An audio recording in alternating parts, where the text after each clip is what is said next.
They smiled for the cameras, they clinked their champagne glasses, and they covered the truth with money. But when she disappeared, the past woke up. Old blood, old debt must be paid. This time around, the spirits are not alone. Run if you can, hide if you dare. There is still a place, a tourist center called Obudu Cattle Ranch.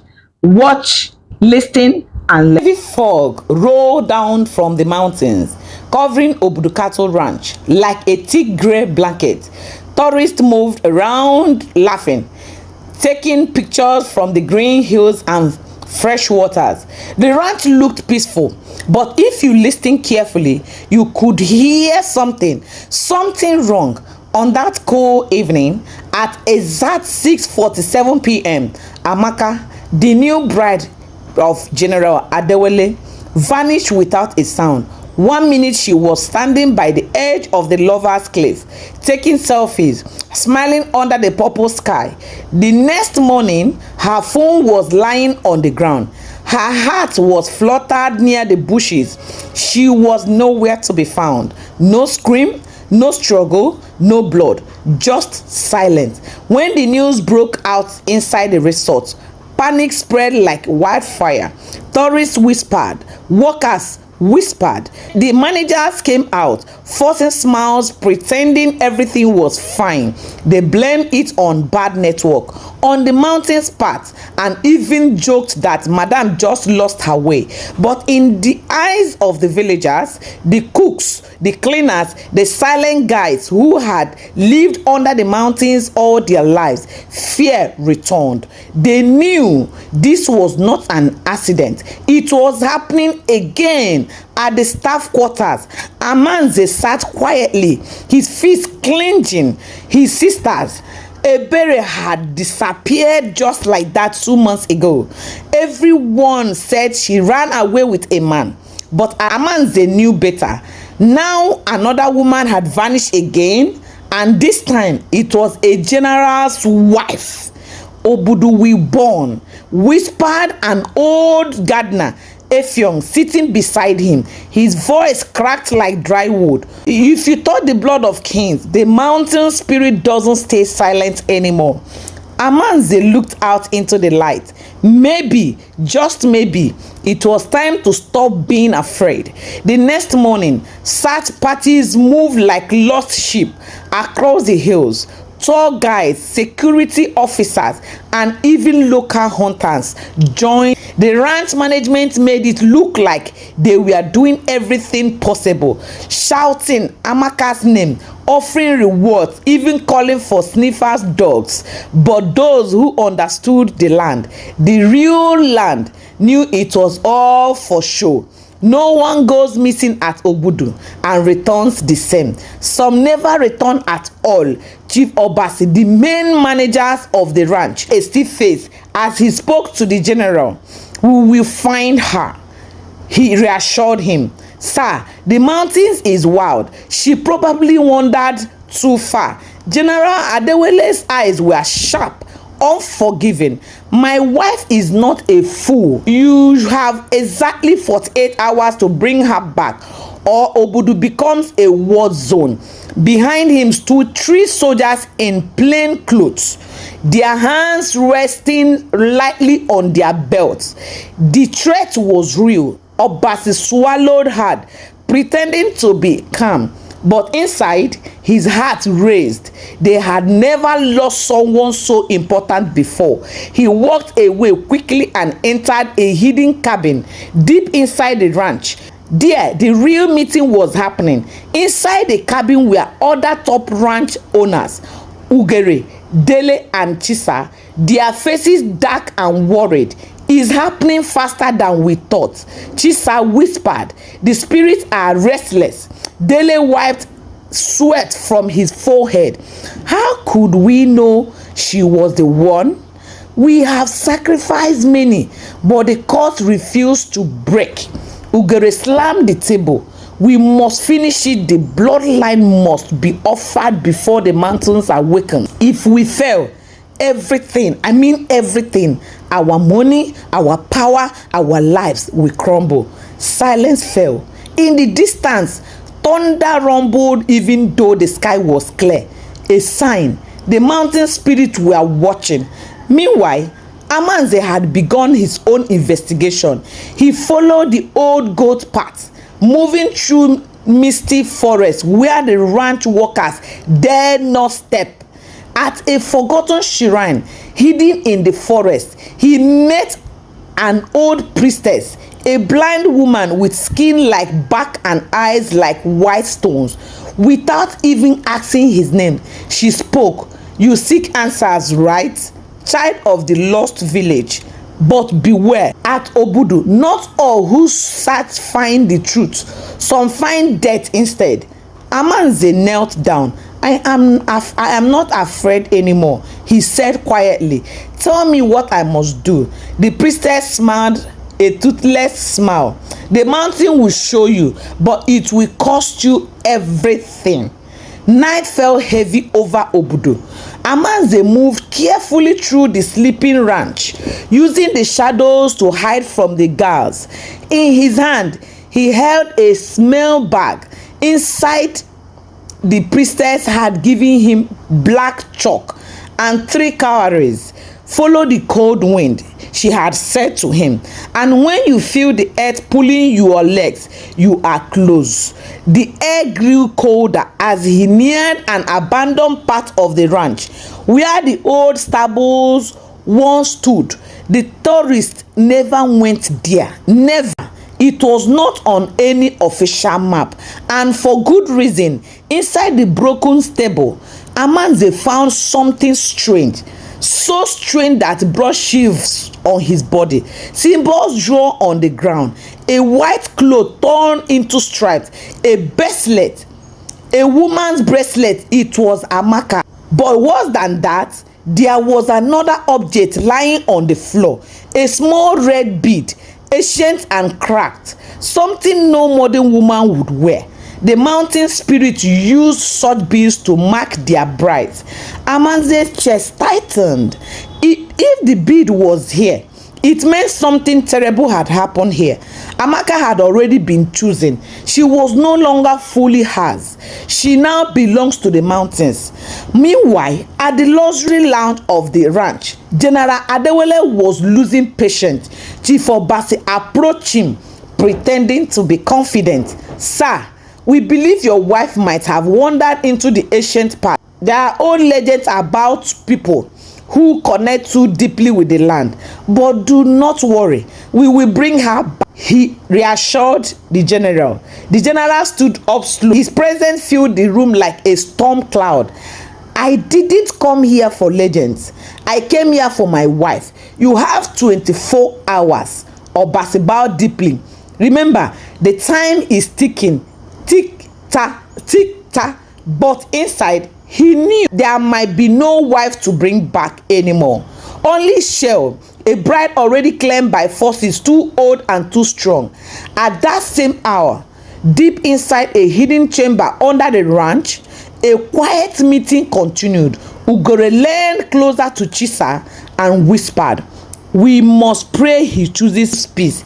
If the general refuses, the spirit will not forgive us again." Chisa shook his head. "You think we still control anything? Look around, brother. We started something that even death cannot stop." Above them, the mountains rumbled softly like laughter in the dark. The next morning, the sun refused to shine properly. It hung low and tired, hiding behind the clouds as if even the heavens were ashamed. Amanze, armed with nothing but courage, and the items from the princess slipped deeper into forbidden grounds. He had one goal: to find out why Obudu Ranch was no longer just a tourist paradise, but a graveyard dressed in beauty. In the archives of the ranch, under the oldest lodge, he found it, a secret room, a place only those who built the ranch knew about. Old files, dusty photographs, blood contracts signed by trembling hands. He read quickly. piercing the dark story together. Years ago, during the military regime, the father of General Adewale, General Obudu Cattle, had led an operation to sanitize the villages around Obudu. The government wanted to turn it into a clean, shining tourist spot for foreigners. No noise, no protest, no old traditions standing in the way. So they forced people out. Villagers were burnt, shrines destroyed, priests and priestesses silenced forever. But they made a fatal mistake. One shrine was older than the oldest. It belongs to the ancient ones of the mountains, spirit that had protected the land for centuries. When soldiers burned it down, the spirit cursed the land. You will build your paradise on bones, and blood will call blood unto the first sin is paid. The ranch owners knew. They knew from the beginning. That was when they made a deal with the mountain spirit secretly. Every few years, a sacrifice, a visitor will be chosen and offered to the hidden realms under the hills. As long as they gave the spirit what they demanded, Obudu will remain a dreamland. That was, they made a deal with the mountain spirit secretly.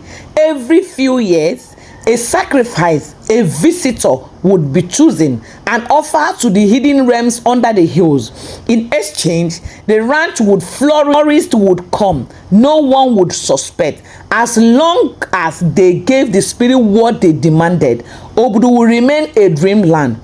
But now, something had changed. The spirit were no longer satisfied with the random visitors.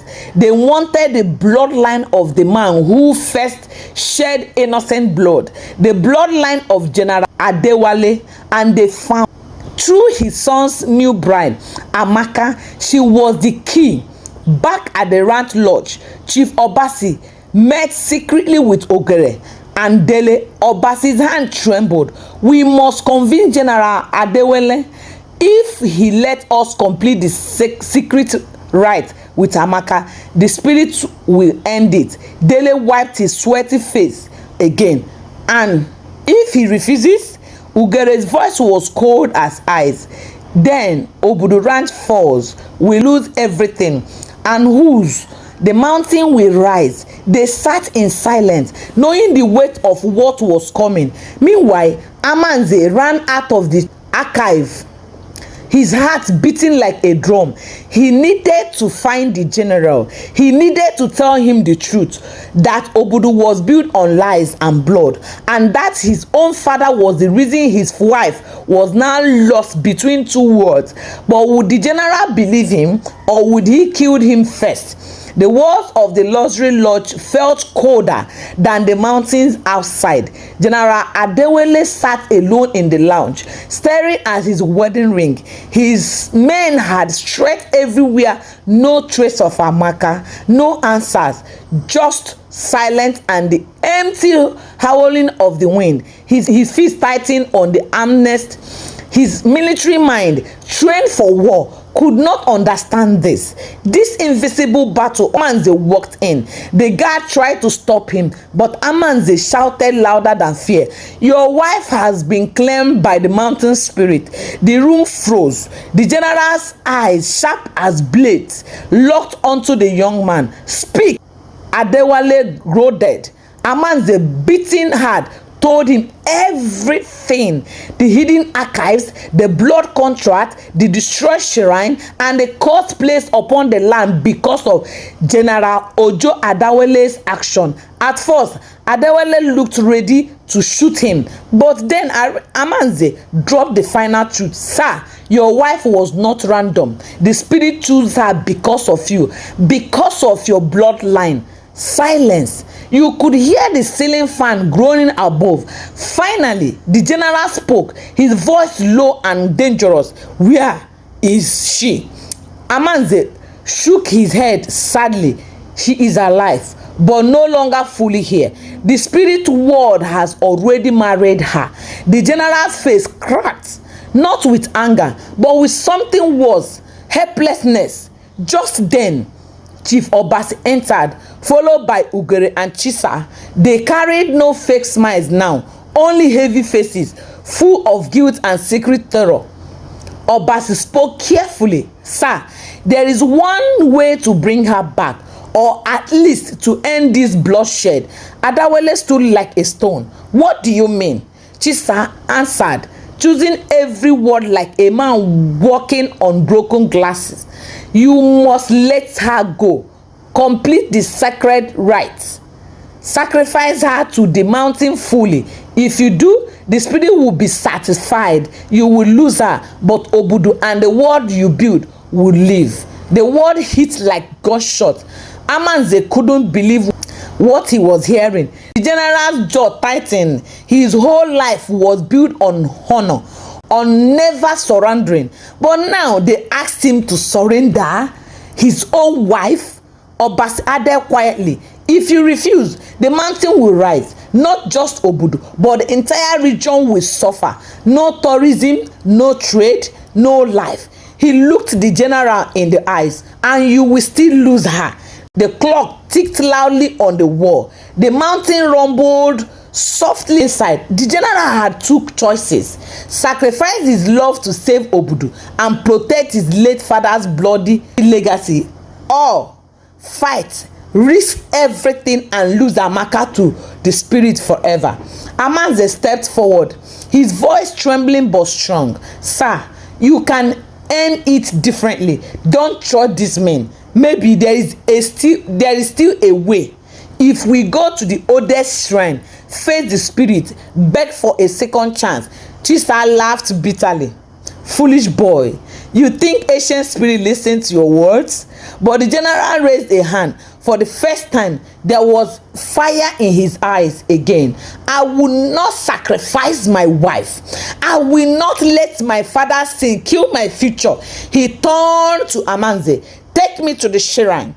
Behind them, Obasi, Ugere, and Dele exchanged a look of pure fear. The spirit had waited long enough, and now the mountains were walking. The night air wrapped around them like a wet cloth as Amanze, the general, and two trusted soldiers moved forward the deeper forest. No light, no sound, only the stubborn beating of their hearts. Ahead, the ancient path stretched, cracked, forgotten, overgrown. It led to the original shrine site, hidden for beyond where the tourists dared to go. This is madness, one soldier whispered. Madness is letting evil win, the general said without looking back. At the mountain of the forest, an old woman waited. She was not there before. No one saw her coming. No sound, no footsteps. Her name was Ebere, the last living bloodline of the true guidance of the land. Long ago, her family was wiped out during the cleansing. Only she survived, hiding in plain sight among the staff at the ranch. She had been waiting for this moment her whole life. You seek the mountain, she said. Her voice cracked like dry leaves. The general stepped forward. I seek my wife.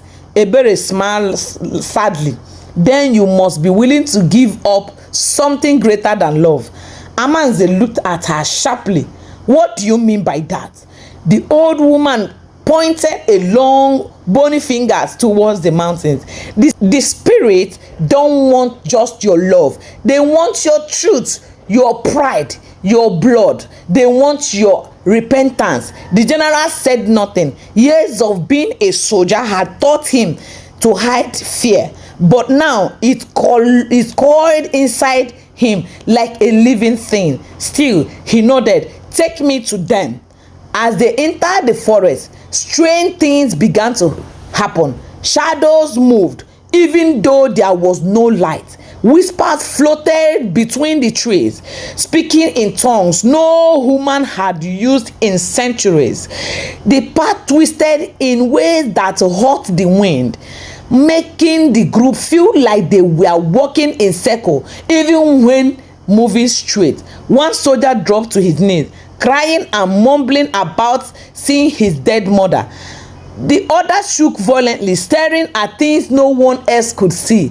Ebere led calmly, untouched by the madness. "Stay close," Amanze shouted. "Don't listen to the voices." The general marched forward, his eyes clocked ahead, refusing to bend. Finally, I said finally, they arrived at a clearing.